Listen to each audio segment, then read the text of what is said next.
Gaudy true channel में आप सबका स्वागत है। आज हम सुनेंगे कार्तिक मास के 5वें दिन की कथा एवं महात्म्य को। एक नगर में एक ब्राह्मण दंपति रहते थे। वे दोनों प्रतिदिन 7 कोस दूर गंगा और यमुना नदी में स्नान करने जाते थे। इतनी दूर आने जाने से ब्राह्मण की पत्नी थक जाती थी। एक दिन उसने अपने पति से कहा कि हमारा एक पुत्र होता तो कितना अच्छा रहता। पुत्र की बहू आती तो हमें घर वापस आने पर खाना बना हुआ मिलता और बहू घर का काम भी कर देती। अपनी पत्नी की बात सुनकर ब्राह्मण ने कहा कि तूने बात तो सही कही है, चल मैं तेरे लिए बहू ला ही देता हूँ।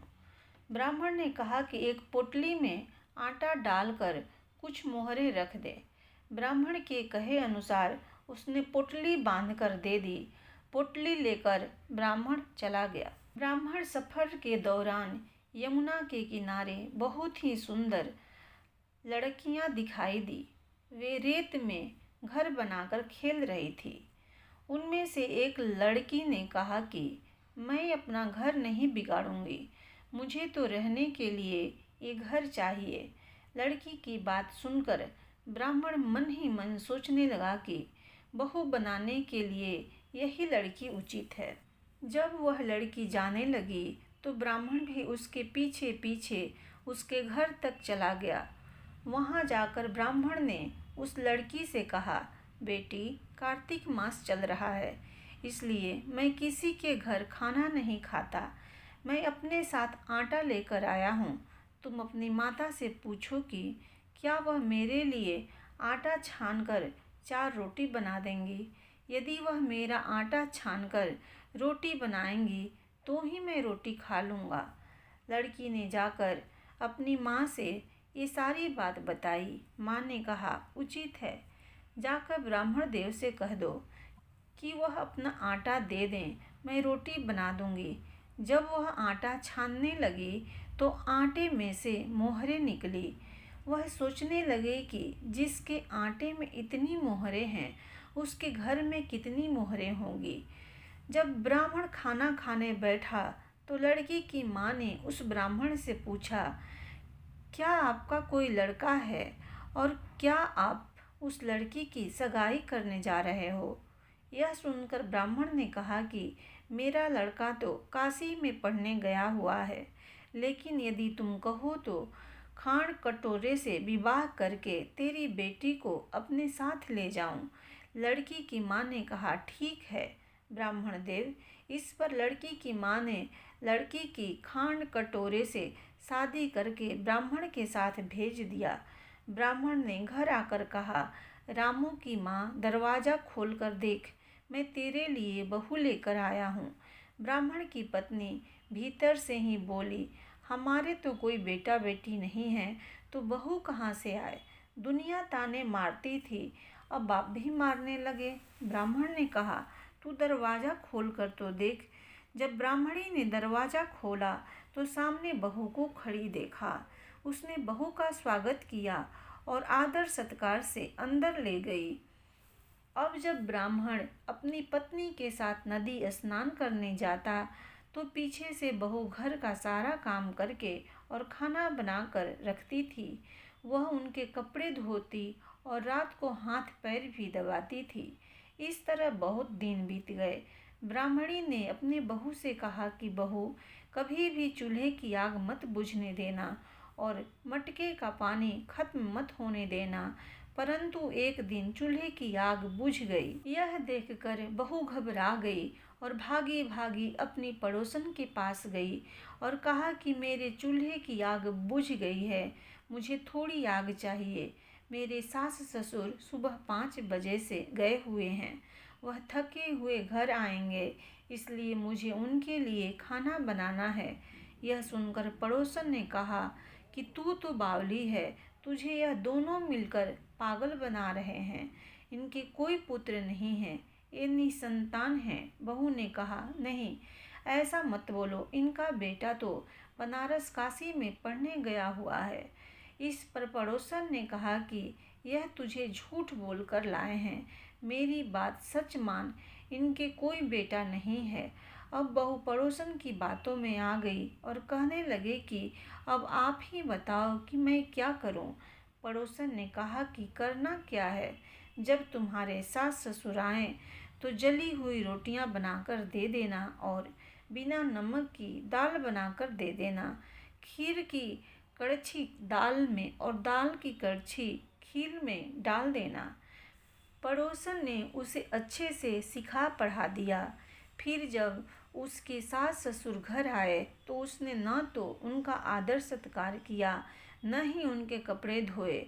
जब उसने सास ससुर को खाना दिया तो सास बोली, बहू आज यह रोटियां जली हुई क्यों है और दाल भी अलोनी है। तब बहू ने पलटकर कहा कि एक दिन ऐसा खाना खा लोगे तो कुछ बिगड़ नहीं जाएगा तुम्हारा। सास ससुर को खरी खोटी सुनाकर वह फिर से पड़ोसन के पास गई और बोला कि अब आगे क्या करना है। पड़ोसन ने कहा कि अब तुम सातों कोठी की चाबी मांग लेना। अगले दिन जब भी स्नान करने के लिए जाने लगे तो बहू अड़ गई कि मुझे तो सातों कोठों की चाबी चाहिए। तब ससुर ने कहा कि इसे चाबी दे दो। तब सास ने बहू को चाबी दे दी। सास ससुर के जाने के बाद जब बहू ने दरवाजे खोले तो देखा कि किसी में अन्न भरा है, किसी में धन भरा है और किसी कोठे में बर्तन पड़े हैं। जब उसने सबसे ऊपर का सातवां कोठा खोला तो देखा कि शिव जी, पार्वती जी, लक्ष्मी माता जी, पीपल पथवारी, कार्तिक के ठाकुर, राई दामोदर, तुलसी जी का बिड़वा, गंगा यमुना और 33 कोटि देवी देवता विराजमान हैं। वहीं पर एक लड़का चंदन की चौकी पर बैठा माला जप रहा है। यह सब देखकर उसने लड़के से पूछा कि तुम कौन हो। तब लड़का बोला कि मैं तेरा पति हूँ, अभी दरवाज़ा बंद कर दे, जब मेरे माता पिता आएंगे तब दरवाज़ा खोलना। यह सब देखकर बहू बहुत खुश हुई और 16 श्रृंगार कर सुंदर वस्त्र पहनकर अपने सास ससुर का इंतजार करने लगी। उसने अपने सास ससुर के लिए अच्छे अच्छे पकवान बनाए। जब उसके सास ससुर घर पर आए तो उसने उनका आदर सत्कार किया और प्रेम पूर्वक खाना खिलाया और हाथ पैर दबाने लगी। पैर दबाते दबाते बहू ने कहा कि माँ, आप इतनी दूर गंगा यमुना स्नान करने के लिए जाती हो तो आप थक जाती हो, इसलिए आप घर पर ही स्नान क्यों नहीं करती हो। यह सुनकर सास कहने लगी कि बेटी, गंगा यमुना घर पर तो नहीं बहती है। तब उसने कहा कि हाँ माँ जी, बहती है, चलो मैं आपको दिखाती हूँ।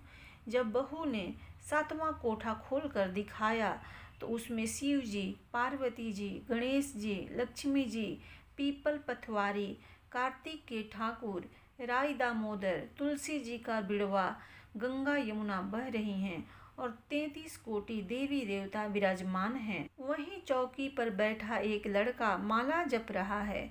माँ ने उसे देखकर कहा कि बेटा, तू कौन है। लड़का बोला, माँ, मैं तेरा बेटा हूँ। तब ब्राह्मणी ने पूछा कि तू कहाँ से आया है। लड़के ने जवाब दिया कि मुझे कार्तिकेय ने भेजा है। माँ ने कहा, बेटा, यह संसार कैसे मानेगा कि तू मेरा बेटा है। माँ ने कुछ विद्वान पंडितों से मदद मांगी। पंडितों ने कहा, इस पार बहू बेटा खड़े हो जाएं और उस पार माँ खड़ी हो जाए। माँ ने चमड़े की अंगियाँ पहनी हो और छाती में से दूध की धार निकलकर बेटे की दाढ़ी मूछ भींगे और पवन पानी से गठजोड़ा बांधे, तब मानेंगे कि यह इस माँ का ही बेटा है। उसने ऐसा ही किया। चमड़े की अंगियाँ फट गई और छाती में से दूध की धार निकलकर बेटे की दाढ़ी मूछ भींग गई। पवन पानी से बहू बेटे का गठजोड़ बंध गया। यह सब देखकर ब्राह्मण और उसकी पत्नी की खुशी का ठिकाना न रहा। हे कार्तिक के ठाकुर, जैसे ब्राह्मण और ब्राह्मणी को बहू बेटा दिया, वैसे सबको देना। कार्तिक मास की कथा कहने, सुनने और हुंकारा भरने वाले पर सब पर कृपा करना। राजा पृथु बोले, हे नारद जी, आपने कार्तिक मास में स्नान का फल कहा, अब अन्य मासों में विधि पूर्वक स्नान करने की विधि, नियम और उद्यापन की विधि भी बताइए। देवर्षि नारद ने कहा, हे राजन, आप भगवान विष्णु के अंश से उत्पन्न हुए हैं, अतः यह बात आपको भी ज्ञात ही है। फिर भी आपको यथाचित विधान बतलाता हूँ। आश्विन माह में शुक्ल पक्ष की एकादशी से कार्तिक के व्रत करने चाहिए। ब्रह्म मुहूर्त में उठकर जल का पात्र लेकर गांव से बाहर पूर्व अथवा उत्तर दिशा में जाना चाहिए। उसके बाद जो मनुष्य मुख शुद्धि नहीं करता उसे किसी भी मंत्र का फल प्राप्त नहीं होता। अतः दांत और जीभ को पूर्ण रूप से शुद्ध करना चाहिए और निम्नलिखित मंत्र का उच्चारण करते हुए दातुन तोड़नी चाहिए।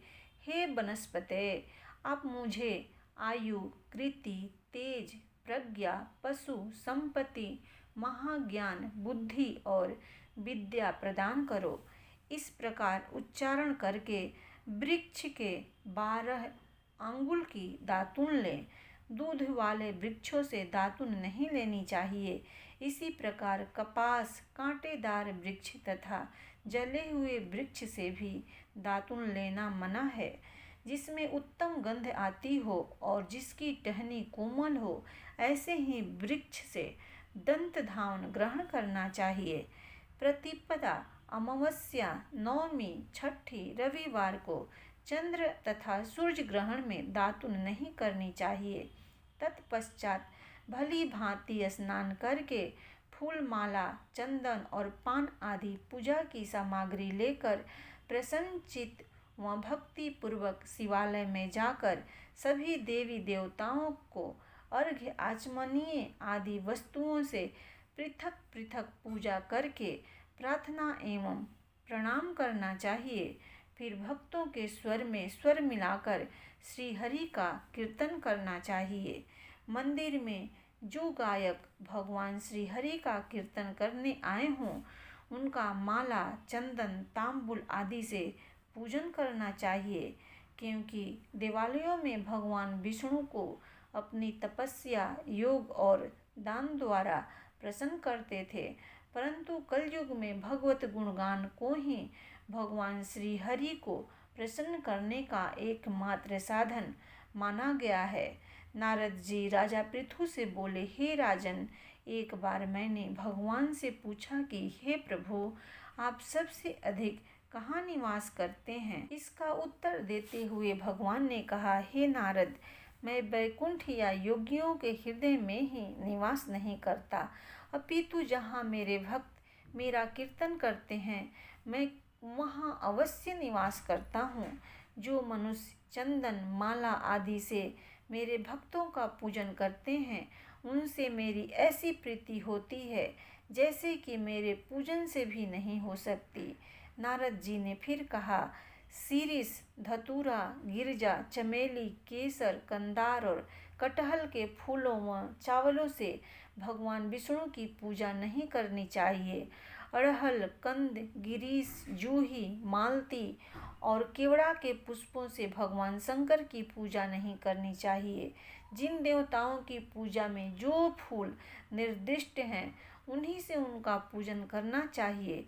पूजन समाप्ति के बाद भगवान से क्षमा प्रार्थना करनी चाहिए, यथा, हे सुरेश्वर, हे देव, न मैं मंत्र जानता हूँ न क्रिया, मैं भक्ति से भी हीन हूँ। मैंने जो कुछ भी आपकी पूजा की है उसे पूरा करें।